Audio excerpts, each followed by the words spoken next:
Anlayan anlıyor bu kornayı da. Kornayla bir konuşma gibi, karşı tarafla anlaşma gibi bir şey yani. Yani bu kornamız bir dil gibi bir şey oluyor. Gibisi fazla. Trafik resmen konuşuyor. Ah şu trafiğin dili olsa da bir konuşsa dediğimiz olmuştur çoğu zaman ki zaten trafiğin de kendi içinde bir iletişim şekli var. Araçların dili de sinyalleri ve kornalar. İstanbul'un nüfusu 14 milyonu aştı. Trafiği de malum. Belki de en çok korna sesi İstanbul caddelerinde yankılanıyor. Mesela uzun korna. Ben genelde uzun kornayı kullanıyorum. Çok mu öfkelisiniz trafikte? Çünkü öfkelendiriyorlar insanları. Uzun korna küfürden farksız.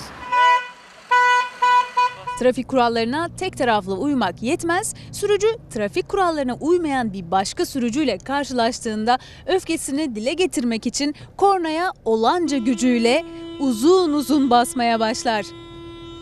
Öfkeliyken dıt diye kornaya basıyorsun. Ne demek efendim o dıt? O dıt çok uzun bir şey anlatıyor, anlam ifade ediyor ama artık nereye çekerseniz oraya gelecek o da. Toplu taşıma araçlarının şoförleri. Onlar korna dilini en çok kullananlardan.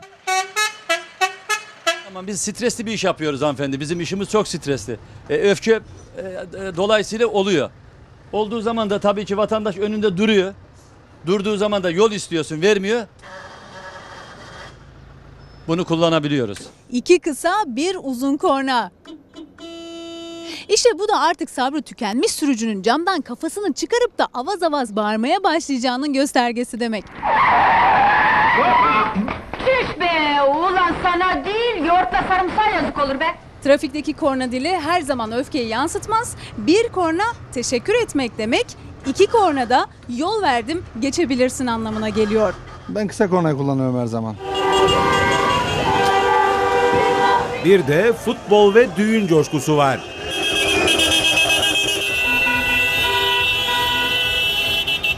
Kısa aralıklarla sık sık basılır kornaya.